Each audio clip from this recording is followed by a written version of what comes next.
दिख रहा है क्वेश्चन? Yes sir. चलो तो क्वेश्चन क्या कह रहा है कि देखो,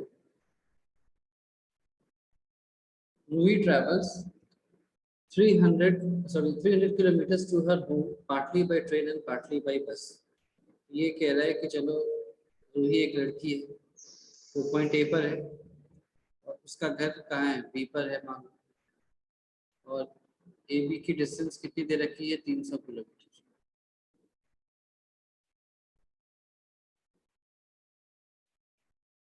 ठीक है, ये कह रहा है कि she travels 300 kilometer to her home partly by train and partly by bus, यानी कुछ दूर वो बस से जाती है, कुछ दूर वो ट्रेन से जाती है।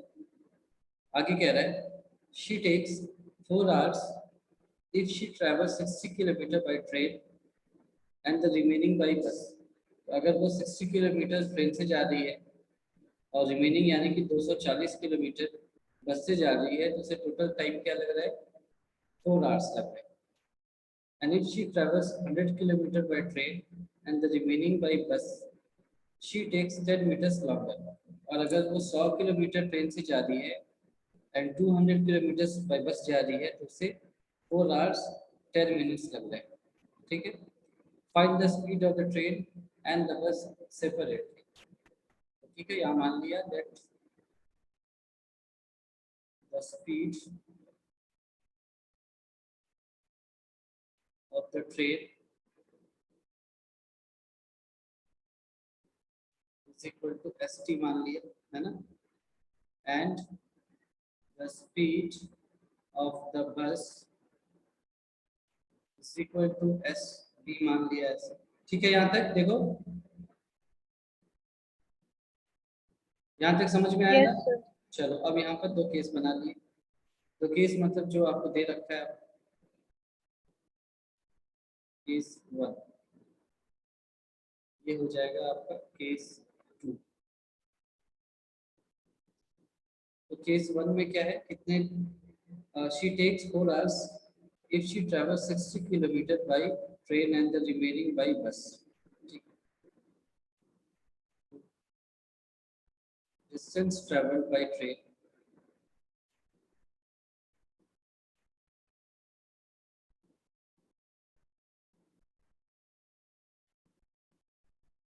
ये दे रखा है आपको 60 किलोमीटर। ठीक है,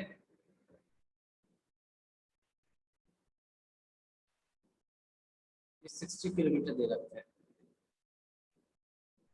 ठीक है ना यहाँ तक? तो yes sir. Time taken by train कितना हो जाएगा बताओ, distance divided by speed, yes sir. यही होगा ना। वो 60 किलोमीटर ट्रेन से जा रही है और उसका जो स्पीड है वो ट्रेन से st दे रखा है, तो उसको टाइम कितना लग रहा होगा, 60 बाई st लग रहा होगा। आगे कह रहा है and distance travelled by bus, ये कितना बताओ, डिस्टेंस ट्रेवल्ड बाई बस कितना है, 240।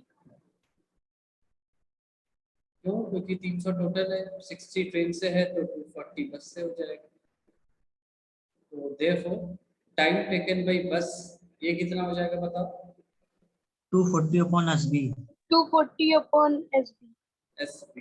ठीक है, ये दोनों समझ में आ गया यहाँ तक? यहाँ तक ठीक है ना? अब देखो, Yes, अब sir. ये अब नाउ टीटी प्लस टीबी कितना दे रखा है क्वेश्चन में, 4 hours। 4 आवर्स दे रखा है। समझ में आया ना? टोटल टाइम टेकन 4 घंटे, यानी time taken by train, travelling by train and time taken travelling by बस ये दे रखा है 4 आवर्स।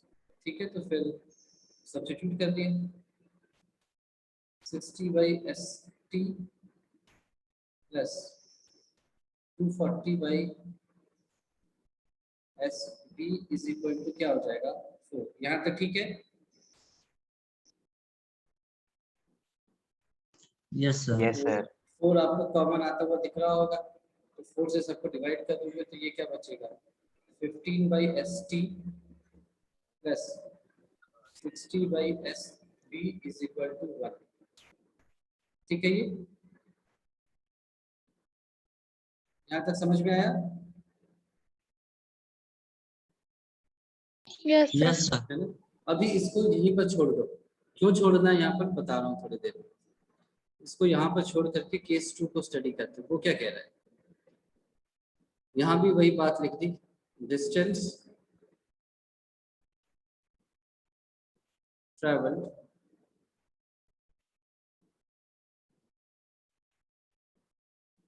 बाय ट्रेन कितना है यहाँ, दूसरे केस में 100 किलोमीटर। 100 किलोमीटर। तो फिर यहाँ से टाइम टीटी कितना हो जाएगा बताओ। 100/ST। 100/ST.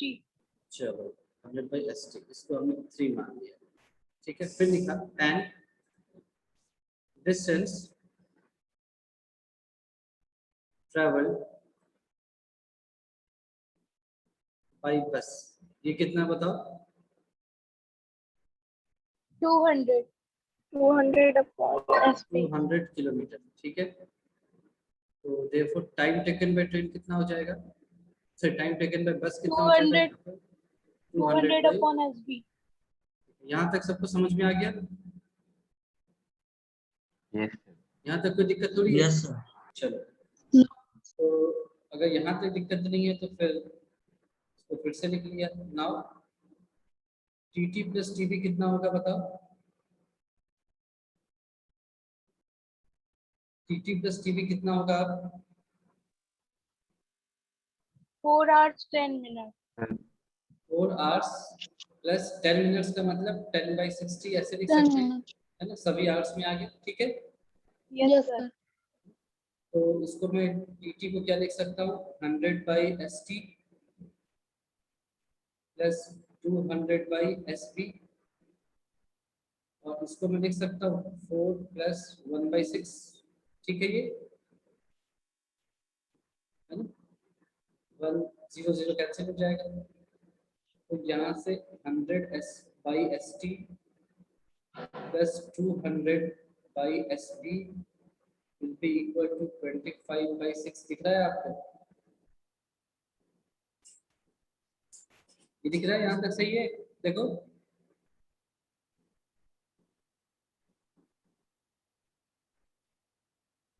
ठीक है ना, यहाँ तक जल्दी देख के बताओ मुझे। Yes, sir. तो यहाँ से तुम देखो 25 जो है वो 100 और 200 का मल्टीपल है, तो फिर आपने 25 और बाकी चीजों को कैंसिल कर दिया, तो क्या बचा, देखो 4/ST plus 8/SB is equal to 1/6। ऐसा कुछ आया क्या, Yes, sir. है ना। तो 6 को थ्रू आउट मल्टीप्लाई कर दो, तो क्या बचेगा आपके पास, 24/ST plus 48/SB is equal to 1। यहाँ तक बताओ ठीक है। Yes, sir. ठीक है ना, यहाँ तक कोई दिक्कत नहीं, पक्की बात है, यहाँ तक समझ में आ गया ना। Yes, ये sir. इक्वेशन कैसे लाए, Yes, sir. तो अब आपको दिख रहा होगा नीचे में क्यों इसको छोड़ा था, क्योंकि यहाँ नीचे में ST है, यहाँ भी ST आ रहा है, यहाँ SB है, यहाँ भी SB आ रहा है, तो ऐसे लिख दिया, let 1/ST is So equal common ले ली। x, नहीं कॉमन नहीं लेंगे, and 1/SB is equal to y। ठीक है, ये तो आपके इक्वेशन सब सिंपल हो जाएंगे। क्या बचा, 15x plus 60y is equal to 1, इसको इक्वेशन 5 मान दिया, एंड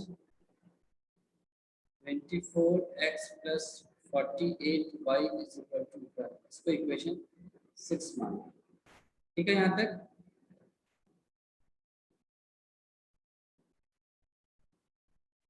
समझ में आया, जल्दी देख के बताओ।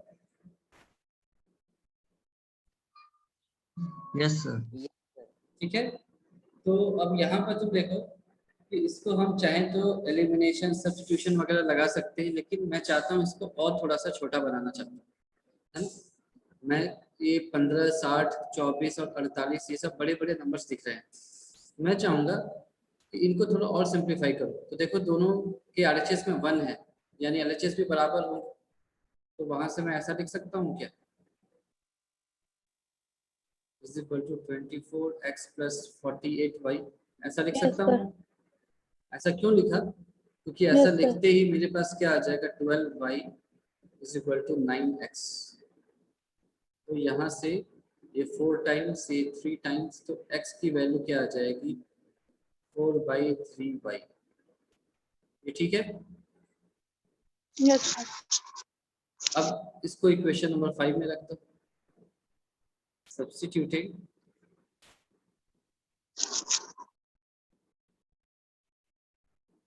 x in equation 5 we get,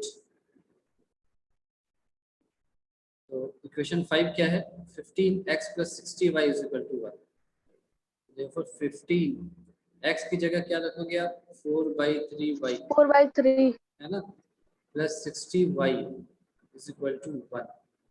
ये इसको कैंसिल करेगा 5 5. टाइम्स, तो आपको क्या मिल जाएगा, 20 + 60, यानी y = 1/80। ऐसा आ रहा है क्या, 50. 1/80 आ रहा है ना,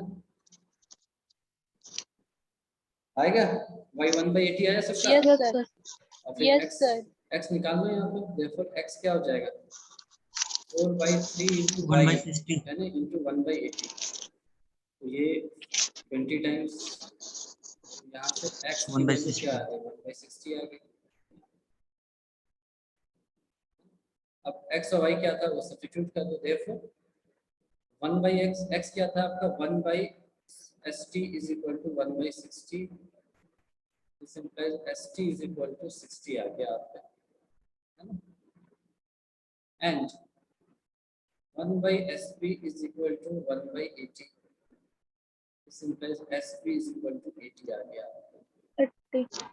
ठीक है, ये यहाँ तक समझ में आया सभी को, बताओ जल्दी। Yes, sir. तो फिर आंसर आ गया हमारा, therefore speed of train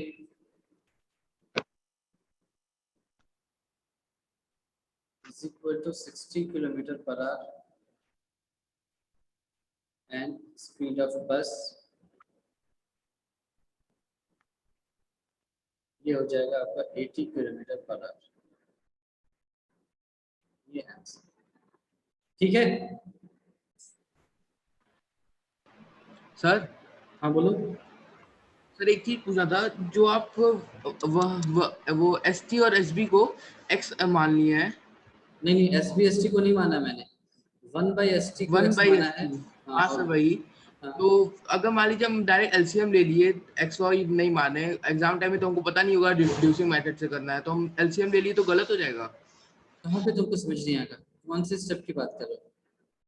यही अभी जो नहीं है 15/ST + 60/SB, तो अगर इसको मान लीजिए ST और SB का LCM ले लिए तो आ तो जाएगा, पर वो कॉम्प्लिकेटेड होगा। यहाँ तो वही तो बताया जा रहा है ना कि इसको, इस चैप्टर का तो नाम ही है, इसको रिड्यूस करना है पेयर ऑफ लीनियर इक्वेशंस में। ये भी लीनियर इक्वेशन जैसा ही दिख रहा है, लेकिन क्योंकि linear equation ax + by + c होता है, पहली चीज तो ये अगर a/x + b/y + c दिख रहा है तो ये लीनियर इक्वेशन के टर्म्स में नहीं है ना, क्योंकि नीचे में x और y है। इसको रिड्यूस करना है, क्यों, क्योंकि एक तो लीनियर इक्वेशन भी बन जाए और हमारा कैलकुलेशन भी आसान हो जाए। तो इसीलिए मैं एलसीएम लूं, उसकी बजाय मुझे दिख रहा है कि दोनों जगह नीचे में st है और दोनों जगह नीचे में sb है, तो मैं 1/st को ub या कुछ भी x मान लूं, 1/sb को y मान लूं, तो मेरा बहुत ही सिंपल फॉर्म में आ गया। ठीक है, ना मुझे एलसीएम लेने की जरूरत पड़ी, ना कुछ और करने की जरूरत पड़ी, फिर सिंपल कैलकुलेशन हो गया। ठीक है, तो इस चैप्टर का मूल यही है कि आपको कैसे कन्वर्ट करना है ना, अभी तक हम यही करते आ रहे हैं कल से। ठीक है, ये बात समझ में आ गई कि आपको यहाँ पर एलसीएम वगैरह लेके नहीं करना है, उससे आंसर तो आ जाएगा लेकिन बहुत कॉम्प्लिकेटेड होगा, फिर इस चैप्टर का कोई मतलब ही नहीं रहेगा। ठीक है, इसीलिए मैंने आपको यहाँ पर ये स्टेप भी करके दिखाया, आपको ध्यान है। आप चाहते तो फिफ्थ और सिक्स्थ में ही एलिमिनेशन, सब्स्टिट्यूशन या क्रॉस मल्टीप्लिकेशन लगा सकते थे, उससे भी आपको एग्जैक्ट आंसर भी आता है। लेकिन मैंने आपको दिखाया कि हम क्वेश्चन को थोड़ा और सिंप्लीफाई करके अपना समय कैसे बचा सकते हैं। ठीक है, आप देख लो ये कितना सिंपल हो गया। 4/3 इसको रखा, सीधे y की वैल्यू आ गई, सीधे x की वैल्यू आ गई, फिर उल्टा कर दिया तो st और sv की वैल्यू आ गई। समझ में आई ये? Yes sir. तो आपको ऐसे ही करना है, आप एलसीएम वगैरह नहीं लोगे, हमें एलसीएम वगैरह थोड़ी ना पढ़ाया देना है ना, उससे बहुत कॉम्प्लिकेटेड हो जाएगा क्वेश्चन। ठीक है सर इसी में का एक और बता दीजिए। कहाँ पर कौन सी स्टेप नहीं समझ में आती, ये बताओ। सर शुरुआत में वो टीटी। ये तो मैंने एसटी माना, तुम चाहो तो इसको शुरुआत में एक्स और वाई मान लो, कोई फर्क नहीं पड़ता है ना। ये तो सिंपल है, स्पीड डिस्टेंस और टाइम का फॉर्मूला लगाया मैंने। स्पीड ऑफ ट्रेन को एसटी माना, स्पीड ऑफ बस को एसपी माना।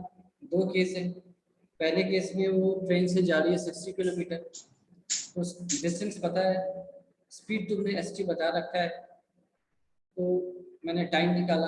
क्यों टाइम निकाला? क्योंकि मुझे टोटल टाइम पता है, वो बस से कितना ट्रेवल कर रही है और ट्रेन से कितना ट्रेवल कर रही है, मतलब बस से ट्रेवल करने में कितना समय लग रहा है उसे, और ट्रेन से ट्रेवल करने में कितना टाइम लग रहा है, इसका समीशन मुझे पता है 4 आवर्स।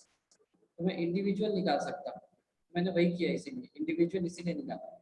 60/ST 240/SB दोनों का समीशन क्वेश्चन में 4 दे रखा है, तो फिर दोनों को सब्स्टिट्यूट कर दिया। ठीक सर है, तो हम लोग स्पीड निकाल के डायरेक्ट उसको एक्स और वाई भी तो मान सकते हैं। मैंने पहले ही तुमको बताया कि वेरिएबल का कोई मतलब नहीं है, तुम अपना नाम भी मानो, उससे फर्क नहीं पड़ता है ना। फिर केस 2 में भी ऐसे ही किया, फिर उसके बाद सॉल्व किया, लीनियर इक्वेशन के फॉर्म में ले आए कन्वर्ट करके, फिर उसको सिंप्लीफाई किया और ले आए। लास्ट में ऑब्वियसली उसको रिवर्स करना पड़ेगा, क्योंकि x मेरा 1/SB है या 1/ST है, और y भी इसी तरह से कुछ है। तो y अगर 1/s आपका मान लो y 1/80 आ रहा है, this is equal to 1/SB, तो SB की वैल्यू 80 आ जाएगी यहाँ से। ठीक है, समझ में आई सभी को? Yes sir. तो ये एक्सरसाइज हमने कंप्लीट कर लिया है। इस एक्सरसाइज में किसी को कोई दिक्कत नहीं है? देख लो।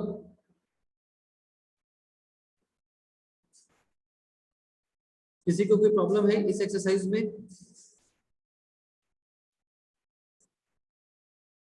बोलो जल्दी, है या नहीं है?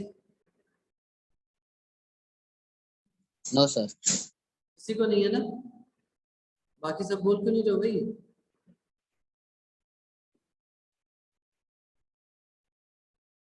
No sir. इसमें एक एग्जांपल No, भी है, sir. मैं सोच रहा हूँ उसको भी ले लूं, है ना। जब इतनी सारी बात कही दी है तो एक Yes, एग्जांपल है, उसको भी मैं चाहता हूँ, क्योंकि ये भी वैसा ही है, लेकिन ये थोड़ा सा ज्यादा इसमें आपसे पूछा गया है, तो आपको कैलकुलेशन 2 बार करनी होती है।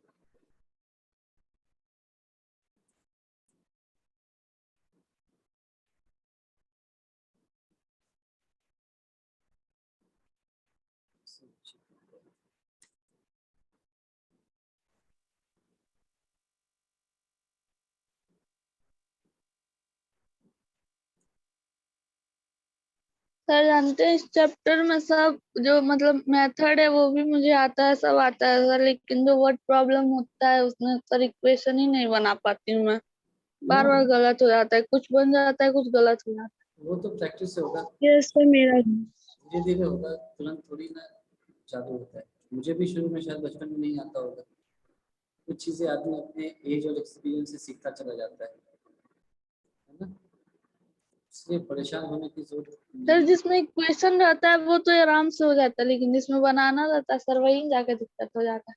तो ये भी हो जाएगा, धीरे धीरे प्रैक्टिस करते जाओ, हो जाएगा। चलो, इस क्वेश्चन को देखा था आप लोगों ने, होपफुली देखा होगा, एक्सरसाइज तो सभी सॉल्व करते ही हैं। यस सर, इस टाइप का क्वेश्चन हुआ था। ये क्वेश्चन भी वैसे ही है जैसे एक्सरसाइज में, तो कुछ चीजें थोड़ा आपसे अधिक पूछ लिया गया। तो देखो ये क्या है, ये कह रहा है कि अ boat goes 30 kilometre upstream and 44 kilometre downstream in 10 hours. ठीक है, यानी एक बोट है जिसकी पहले तो स्पीड ही मान लो, है ना। इस तरह के क्वेश्चन में आपसे दो ही चीजें जनरली पूछते हैं जो आखिर में पूछा है, speed of the stream and speed of the boat in still water. मान लिया let the speed of boat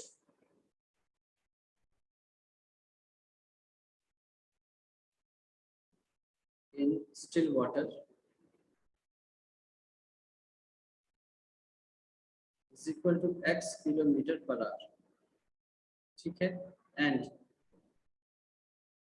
speed of boat, अच्छा मैंने speed of stream,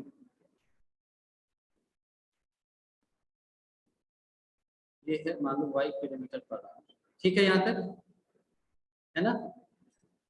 yes sir. अब क्या कह रहा है कि एक बोट है जो दो केस बना लेते हैं ना,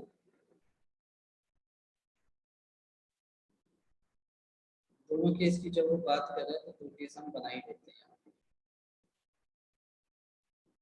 अच्छा एक और चीज लिख लेते हैं ताकि कॉमन आएगा।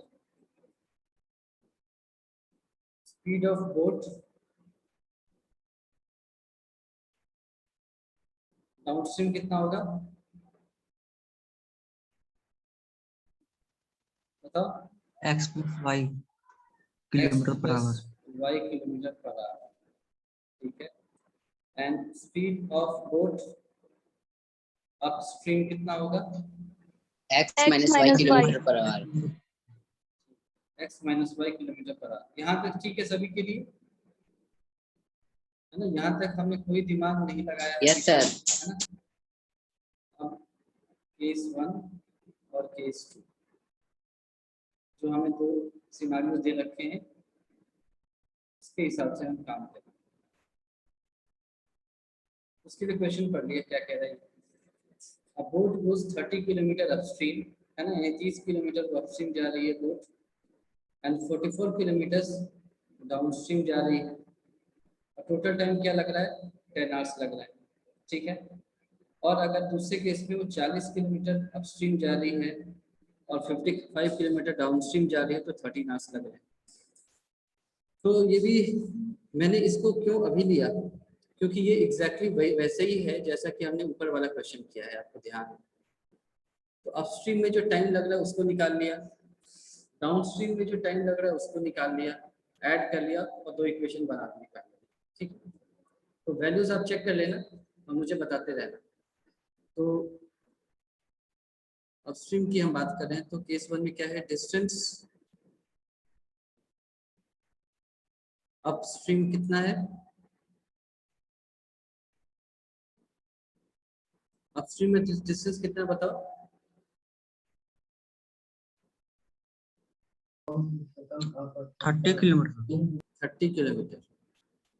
और स्पीड कितनी हमने बताई थी? x minus y किलोमीटर पर। ठीक है, स्पीड हमने बता रखी है x minus Y kilometre per our.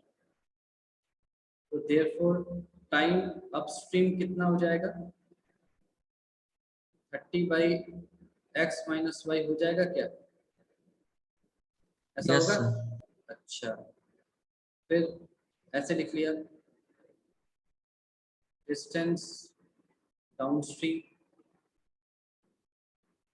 ये कितना दे रखा है क्वेश्चन में? 44 किलोमीटर। 44 किलोमीटर। स्पीड कितना दे रखा है? हमने स्पीड कितनी निकाली थी x plus डाउनस्ट्रीम y के लिए? x plus Y kilometre per hour. तो देयरफॉर टाइम जो है डाउनस्ट्रीम ये कितना हो जाएगा? 44 upon x plus y। 44 upon x plus Y, ठीक है। इन दोनों का सम कितना दे रखा है क्वेश्चन में?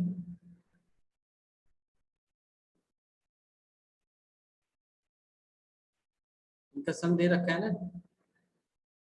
अपस्ट्रीम और डाउनस्ट्रीम टोटल कितना समय लग रहा है पहले केस में?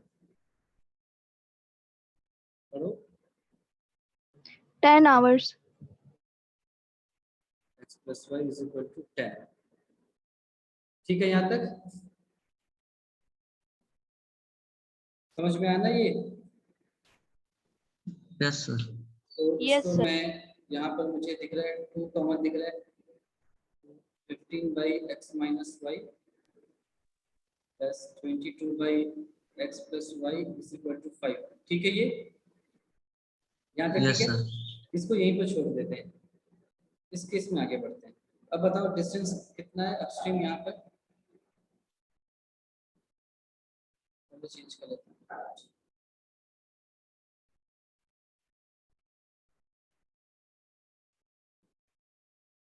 डिस्टेंस अपस्ट्रीम कितना है यहाँ, बताओ जल्दी बताओ, वैल्यू देके बताना, इतना समय मतलब प्लीज होना, फिर मैं एक क्वेश्चन एक ही करता रह जाऊंगा। जल्दी सब बताओ ओके है। कितना, 13 hours. 14 hours. Distance upstream, distance हेलो 40 kilometers. स्पीड कितनी है, x minus Y kilometre per hour.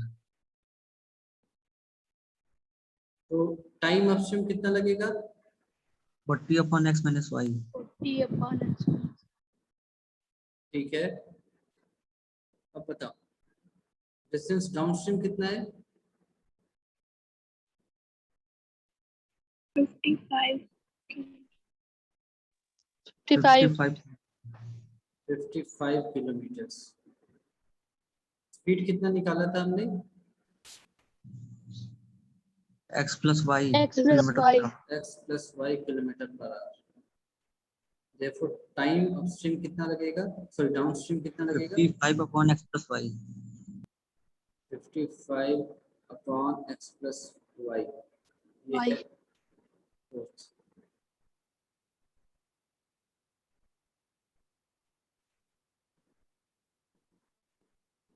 तो टोटल टाइम कितना लगेगा, speed 13. 13 hours. 13 x plus Y is equal to 13। ठीक है, यहाँ तक समझ में आया, Yes, sir. कुछ भी हमने ज्यादा नहीं Yes, किया, sir. सिंपल वैल्यूज को सब्स्टिट्यूट करते गए। अब यहाँ पर क्या, तो क्या करना, लेट 1 बाई एक्स प्लस या x माइनस वाई को आपने u मान लिया and 1 by X plus Y को v मान लिया। ठीक है, ये तो आपके पास क्या बचा, 15u plus 22v is equal to 5। ये इक्वेशन फिफ्थ हो गया। Yes, और sir. यहाँ से क्या आ जाएगा आपके पास, 40u plus 55v is 55 equal v. To 30। सही है, यस सर। चलो तो यहाँ पर हम देख सकते हो ये 5 है, ये 13 है, तो कुछ नहीं कर सकते। लेकिन एक चीज मुझे दिख रहा है, Yes. वो क्या है कि यहाँ पर 22 है और ये 55 है, तो दोनों 11 के मल्टीपल्स हैं, इनका एलसीएम 110 होगा। तो दोनों से हम कुछ ना कुछ कर सकते हैं। तो ऐसा करो कि multiply equation 5 5 5 and equation 6 by 6 by 2। and subtract, है ना, एंड सब्ट्रैक्ट। इससे क्या यानी होगा, पहले मल्टीप्लाई कर देंगे फिर सब्ट्रैक्ट कर देंगे। हाँ, ताकि दोनों v के कोएफिशिएंट सेम आ जाए, v कैंसिल हो जाए। तो Yes, sir. 5 से करोगे 15 को मल्टीप्लाई तो क्या आएगा, 75u 5. है ना, plus 110 110 v is equal to 25, है ना। और 2 से u को मल्टीप्लाई करोगे तो 80u plus 110v is equal to 26। 110. यहाँ तो ठीक है, इतना ही आएगा ना। Yes, sir. फिर फिर माइनस v कैंसल हो जाएगा। तो ये माइनस कर दिया, minus 5u 5u is equal to minus 1। 1 इसका मतलब u is equal to 1/5 minus 1. आ गया, u की वैल्यू 1/5 Yes, sir. है ना। अब इसको सब्स्टिट्यूट कर दो कहीं पर भी, मान लो फिफ्थ इक्वेशन में सब्स्टिट्यूट कर दिया, 15u substituting equation 5 we get कितना था, 15u आगे क्या था plus 22v plus 5 22v is equal to 5 ये हो जाएगा आपका 3 टाइम्स। तो यहाँ से 22v इज इक्वल टू 2 आएगा तो v इज इक्वल टू 1/11 आया। ठीक है ये 1/11 है ना। अब देख लो u क्या था v क्या था। u हमने क्या माना था था 1/x माइनस y और v था 1/x प्लस y। तो therefore 1/x minus y is equal to क्या हो जाएगा 1/5 and 1/x plus y is equal to 1/11 plus हो गया therefore Yes, x sir. minus y is equal to 5 आ गया। ये आपका इक्वेशन 7 और x plus y हो जाएगा आपका 11। ये है इक्वेशन 11. 8। बस अब तो सिंपल ये हो जाएगा आपका 7 प्लस तो y कैंसिल हो जाएगा 8 implies यहाँ से निकलेगा और 7 minus 8 7 minus 8. यहाँ से तो लिखा दिया x minus y is equal to 5 x plus y is equal to 11 add कर दो y खत्म 2x is equal to 16 आएगा this implies x is equal to 8। यहाँ पर ऐसा आएगा x minus y is equal to 5 x plus y is equal to 11 minus किया x cancel यहाँ से आपको मिल रहा है minus 2y is equal to minus 6 this implies y is equal to 3। 3. तो आप देख लो क्या माना था x को y को क्या माना था। ठीक है बोट की स्पीड हो जाएगी x स्पीड की हो जाएगी y तो लिख दिया उसको ये देखो speed of boat still water is equal to 8 kilometer per hour 8 kilometre and speed of stream 3. 3 kilometre पर is our equal to 3 kilometer per hour। तो ये समझ में आया सभी को इसमें डाउट है Yes, sir. यस सर कोई दिक्कत नहीं है ना इसमें। No, sir. नो तो आपका काम क्या है आपका काम है जो क्वेश्चंस कराए उसको रिवाइज करो पहले। ठीक है फिर इसमें मुझे